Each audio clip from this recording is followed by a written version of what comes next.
नमस्कार दोस्तों, मैं दीपक शर्मा अंग्रेज आपका स्वागत करता हूं द लीगल चैम्बर में। अब दोस्तों, आज मैं एक काफी महत्वपूर्ण टॉपिक आप लोगों के साथ डिस्कस करने वाला हूं। जी हां, आज हम बात करेंगे पावर ऑफ अटॉर्नी के बारे में। और सबसे बड़ी चीज, साल 2025 का एक काफी बड़ा फैसला आया है, जहां पर इस पावर ऑफ अटॉर्नी को लेकर काफी बड़ी बड़ी चीजें क्लियर की गई हैं। अक्सर देखने को मिलता है कि एक व्यक्ति पावर ऑफ अटॉर्नी के दस्तावेज को बना देता है, चाहे स्पेशल पावर ऑफ अटॉर्नी बनाई जाए, जर्नल पावर ऑफ अटॉर्नी बनाई जाए, रिवोकेबल बनाई जाए, इरोवेकेबल बनाई जाए, प्रॉपर्टी को खरीदने बेचने के लिए बनाई जाए या कोई स्पेसिफिक काम के लिए बनाई जाए। पर जो व्यक्ति इस दस्तावेज को बना रहा है, उसको इसके पीछे का कानून नहीं पता। क्या यह दस्तावेज बना लेने से उसको कोई अधिकार मिल गए? क्या यह दस्तावेज बनाने के बाद अगर प्रॉपर्टी खरीदी या बेची गई है तो कानूनी रूप से ठीक है? ये काफी चीजें यहां पर दोस्तों देखने को आजकल मिल रही है। लोग क्या करते हैं, अटॉर्नी बनाकर जमीन खरीद बेच रहे हैं। कोई स्पेशल अटॉर्नी बना रहा है, कोई जर्नल पावर ऑफ अटॉर्नी बना रहा है। पर सुप्रीम कोर्ट ने साफ डायरेक्शन दी है साल 2025 में, और अगर आप भी किसी अटॉर्नी का इस्तेमाल कर चुके हैं या करने वाले हैं तो यह वीडियो काफी बड़ी है और आप व्यक्ति को ध्यान से देखना अनिवार्य है। अब दोस्तों, अगर आप लोगों को हमारी ये वीडियोस अच्छी लगती हैं, अगर आप लोगों को हमारी तरफ से किए गए एफर्ट्स अच्छे लगते हैं, तो मेरा आप लोगों से अनुरोध है, इस वीडियो को आप लाइक जरूर करें, ज्यादा से ज्यादा शेयर जरूर करें और अपना वैल्यूएबल कमेंट सेक्शन में जरूर लिखें। तो चलिए दोस्तों, अब आज की इस वीडियो को हम ज्यादा लंबा ना करते हुए आज की इस वीडियो को स्टार्ट करते हैं।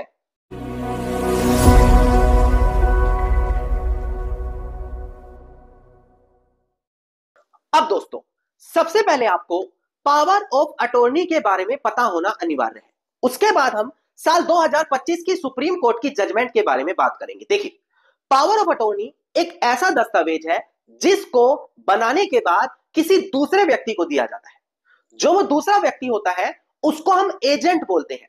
मुख्य कार्य यह होता है कि एजेंट को कुछ स्पेशल पावर्स मिल जाती है, जैसे कि अगर अटॉर्नी के अंदर लिखा है कि मेरी जगह से तुम जाकर मेरी प्रॉपर्टी बेच सकते हो, तो एजेंट उसकी प्रॉपर्टी बेचने का अधिकार रखता है। अगर उसमें लिखा होता है कि मेरी जगह तुम मेरी प्रॉपर्टी की देखभाल कर सकते हो, किराए पर दे सकते हो, तो वो सारी पावर एजेंट को मिल जाती है। सिर्फ प्रॉपर्टी ही क्यों, बैंक से जुड़े कार्य है, अदर जुड़े हुए कार्य है, उस पावर ऑफ अटॉर्नी को बनाकर एजेंट को दिए जाते हैं।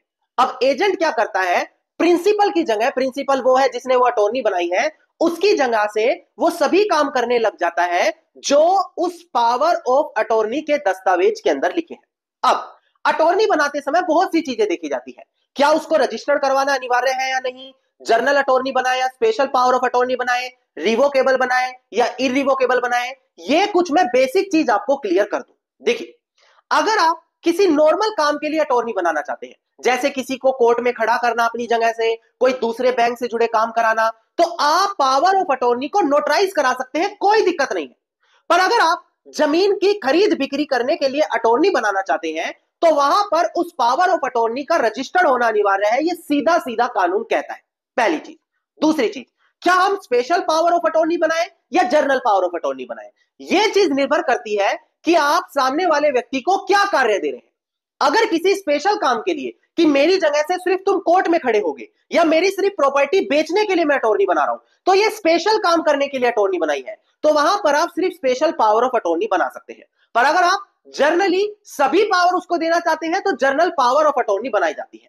फिर आता है रिवोकेबल और इरिवोकेबल। इसका मतलब है कि अगर अटॉर्नी बनाने वाला जब मर्जी चाहे इसको कैंसिल करा सकता है, तो उसके लिए रिवोकेबल पावर ऑफ अटॉर्नी बनाई जाती है। पर अगर एजेंट और प्रिंसिपल दोनों एक दूसरे को बाउंड करना चाहते हैं कि बिना एक दूसरे की परमिशन के ये अटॉर्नी कैंसिल ही नहीं हो सकती, तो वहां पर इरिवोकेबल पावर ऑफ अटॉर्नी बनाई जाती है। नाउ, ये कुछ बेसिक चीजें थी जो मैंने वीडियो की स्टार्टिंग में ही आपको क्लियर करी। अब हम बात करते हैं साल 2025 की बिल्कुल लेटेस्ट जजमेंट के बारे में। काफी बड़ी जजमेंट है, आप लोगों को अब बड़ी ध्यान से यह वीडियो देखनी अनिवार्य है। सबसे पहले डिस्प्ले पर ध्यान दें, आपको केस टाइटल अब दिखाई देगा। देखिएगा दोस्तों, डिस्प्ले पर देखिए केस टाइटल है यहाँ पर MS अंथामूर्ति एंड अदर, जो यहाँ पर अपीलियंट है, वर्सेस जे मंजुला जो यहाँ पर रिस्पोंडेंट है। इसका सिविल अपील नंबर है 3266 3267 ऑफ 2025 और सबसे जरूरी बात, डेट ऑफ जजमेंट है 27 फरवरी साल 2025। नाउ ये पावर ऑफ अटॉर्नी से जुड़ी काफी बड़ी जजमेंट आई है साल 2025 की। यहां पर साफ बोला गया कि अगर किसी भी अटॉर्नी के ऊपर जर्नल पावर ऑफ अटॉर्नी लिखा है या स्पेशल पावर ऑफ अटॉर्नी लिखा है, तो इसका मतलब यह नहीं कि वो वही अटॉर्नी मानी जाएगी।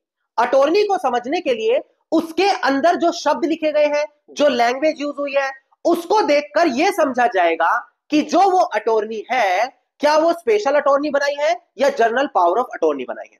इसके अलावा कई अटॉर्नी में यह देखा जाता है कि उसमें रिवोकेबल और इरिवोकेबल इस प्रकार के वर्ड जोड़े जाते हैं। तो यहां पर सुप्रीम कोर्ट ने कहा सिर्फ रिवोकेबल इरिवोकेबल लिखने का मतलब यह नहीं हो गया कि वो अटॉर्नी अब कैंसिल नहीं कराई जा सकती। यहां पर पूरी अटॉर्नी को पढ़कर यह कंक्लूजन निकाला जाएगा कि वहां पर अटॉर्नी बनाने वाले यानी कि प्रिंसिपल की इंटेंशन क्या थी। क्या वो ऐसी अटॉर्नी बनाना चाहता था कि उसको कैंसिल कर दिया जाए, या उसकी इंटेंशन ऐसी थी ही नहीं। इसको देखने के बाद यह तय किया जाएगा कि वो रिवोकेबल है, इरिवोकेबल है, जर्नल है या स्पेशल अटॉर्नी है। सिर्फ लिख देने से वो अटॉर्नी उसी नेचर की नहीं हो जाएगी। यानी कि दोस्तों, अब जो अटॉर्नी आपके पास रखी हुई है या अटॉर्नी जो आप बनवाना चाहते हैं, प्रॉपर लीगल एडवाइजर से, एडवोकेट से पहले सलाह ले, उसी के बाद कोई कार्य करे, वरना बहुत बड़ा नुकसान होने की संभावना है। नाउ इस अटॉर्नी से जुड़ी कुछ और बड़ी जजमेंट है जो इसी 2025 की जजमेंट में उनका रेफरेंस दिया गया। डिस्प्ले पर देखकर ध्यान दें, एक एक कर मैं वो सभी जजमेंट आपको क्लियर करूं ताकि अटॉर्नी से जुड़े सभी कानून आपको क्लियर हो जाए। देखिएगा दोस्तों डिस्प्ले पर, पहली जो जजमेंट है उसका नाम है टिम्लो इर्मास लिमिटेड मार्गो वर्सेस जॉर्ज अनिबल मैथो सिक्वेरिया, साल 1977 की जजमेंट है ऑनरेबल सुप्रीम कोर्ट ही। यहां पर यही हेल्ड किया था कि पावर ऑफ अटॉर्नी के अंदर जो वर्ड यूज किए गए हैं जैसे कि स्पेशल, जर्नल, इसका मतलब ये नहीं कि वो अटॉर्नी वैसे ही मानी जाएगी। वहां पर हमें जो उसके अंदर वर्ड यूज किए गए हैं उनको प्रॉपर तरीके से इंटरप्रिटेट किया जाएगा, उसी के बाद उसको वैसा माना जाएगा। इसके अंदर यह भी बोला गया कि अटॉर्नी में सिर्फ इरिवोकेबल लिखने से इसका मतलब यह नहीं है कि अटॉर्नी अब रिवोक नहीं की जा सकती। उसके अंदर प्रॉपर शब्दों को देखा जाएगा, यह देखा जाएगा किस पर्पस के तरीके से वो बनाई गई है, उसी के बाद वो फैसला लिया जाएगा कि वो रिवोकेबल है या इरिवोकेबल है। देखिए, काफी बड़ी जजमेंट है जो अटॉर्नी से जुड़े अगर कोर्ट में कोई केस चल रहे हैं तो उस केस को पूरी तरीके से पलटने की अपने अंदर क्षमता रखती है।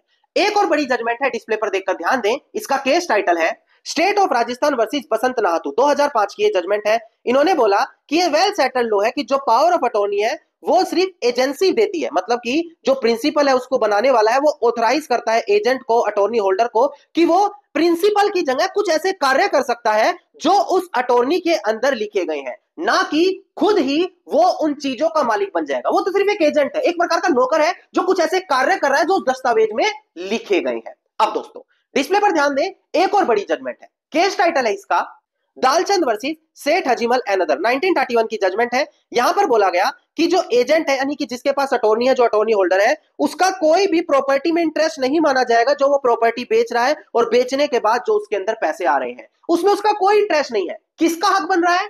जो उस प्रॉपर्टी का एक्चुअल मालिक है, जो उसको अटॉर्नी को बनाने वाला है, जो प्रिंसिपल है, उसी का अधिकार वहां पर माना जाता है। अब लास्ट जजमेंट हम बात करते हैं, लैंडमार्क जजमेंट थी अटॉर्नी से रिलेटेड। डिस्प्ले पर देखकर आप ध्यान दें, देखिएगा केस टाइटल है Suraj lamp industries private limited versus state of Haryana, 1 SCC 2012 की जजमेंट है। यहां पर यही बोला कि अगर किसी प्रॉपर्टी को आप ट्रांसफर करते हैं तो हमेशा डीड ऑफ कन्वेंस बनाकर ही ट्रांसफर करें। केवल एग्रीमेंट टू सेल बना देना, पावर ऑफ अटॉर्नी बना देना किसी भी प्रकार की ओनरशिप को ट्रांसफर कर ही नहीं सकता।